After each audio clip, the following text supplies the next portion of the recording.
Hello there, my name is Solmaz and you are listening to Tabling Thoughts podcast. In this podcast, I talk about my experiences as a relationship coach and psychotherapist. The little things that I noticed in my clients' day-to-day lives, which may affect the quality of their lives and relationships enormously, and for some reasons, they don't pay that much of attention to them. As I mentioned, I'm a relationship coach and I also practice as a psychotherapist in Ontario, Canada. In order to get more information about me, you may check my Instagram account, YouTube, or my other podcasts via the links in description. This is the 24th episode of Tabling Thoughts podcast, recorded and published in December 2024, where I will be talking about decluttering your life.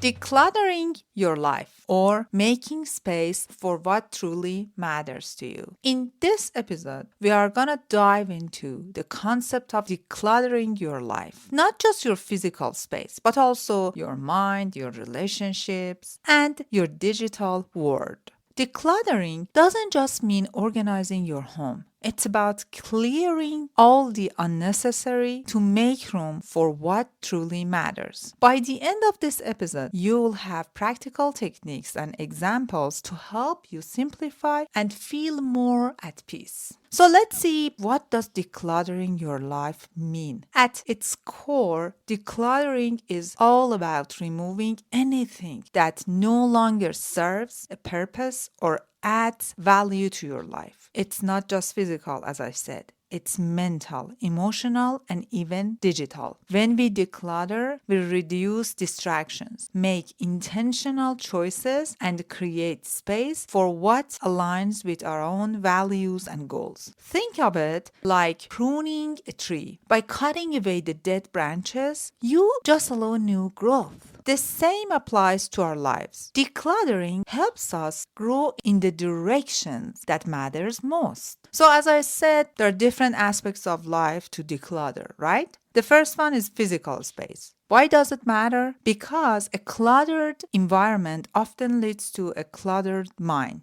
Studies show organized spaces can improve focus, reduce stress, and increase productivity. Let me ask you a question. How many times you were distracted at your home office and tried to work because of the cluttered desk you had? Or have you ever experienced to have an overstuffed closet with clothes that you never wear them? Or kitchen drawers filled with gadgets that you even forgot you had them. So when you declutter this kind of physical spaces, you're freeing your space and you're helping to free your mind. Another aspect of life decluttering will be your mental clutter. Mental clutter includes overthinking, negative self-talk, or constantly juggling too many tasks in your head. For example, worrying about things out of your control or holding onto past mistakes. It sounds familiar, right? When you declutter your mind, it improves clarity, creativity, and decision making.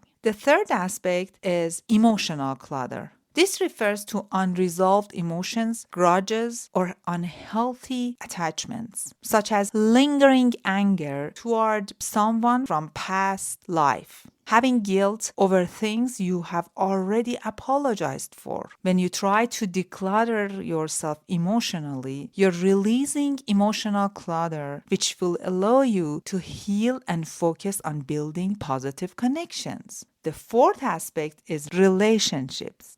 We often hold on many different kinds of relationships that they really don't serve us. We should know not all relationships are healthy or add value to our lives. For example, some friendships that drain your energy, or staying in a relationship out of obligation rather than mutual growth. So the impact of decluttering here is to give priority to healthy relationships, which will create emotional balance and joy. The last but not least is digital clutter. Digital clutter includes an overflowing inbox, unused apps, or constantly checking notifications. In my case, hundreds or even thousands of similar photos that I haven't had a chance to go through them and delete them. Or some people subscribe to content that doesn't inspire or educate them. The impact of digital decluttering will be saving your time and improving your focus.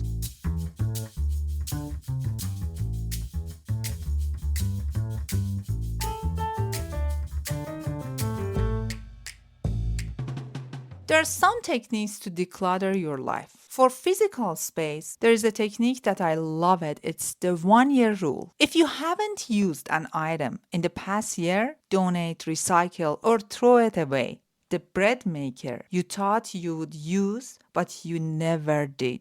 It's time to let it go.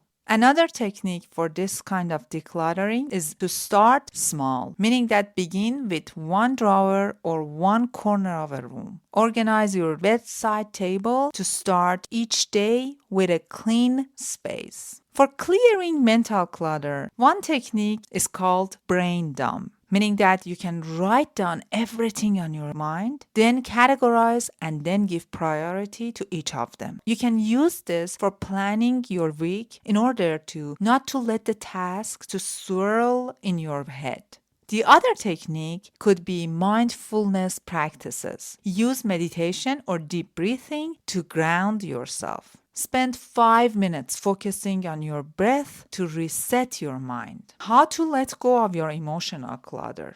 The first technique is forgiveness exercises, meaning that write a letter to the person you are holding anger toward, but don't send it. This helps release pent-up emotions and bring closure. Another technique that I'm eagerly fond of it is journaling. Write about what's weighing you down emotionally and reflect on steps to release it. For example, journaling about a past regret can help you shift your perspective. When it comes to relationships, try to simplify them. First technique is to evaluate your inner circle. Ask yourself, does this person uplift me or drain me? Spend more time with supportive friends and less with those who criticize or manipulate. Set boundaries. Learn to say no to protect your time and energy. Politely decline the commitment that no longer aligns with your goals. For reducing digital clutter, first technique will be inbox zero.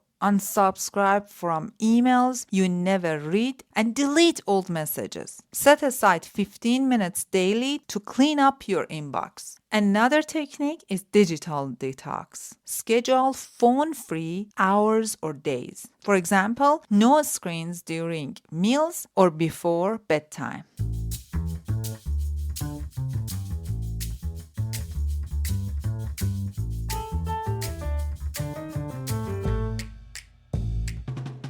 My friends, decluttering your life is a journey, not a one-time event. It's intentionally about choosing what you want to keep and what you're ready to let go of. Start small, be consistent, and celebrate the newfound space and freedom you create. Thank you very much for listening to today's episode. And if this episode resonates with you, share it with someone who could use a little decluttering in their lives. Until next time, stay intentional and be kind to yourself.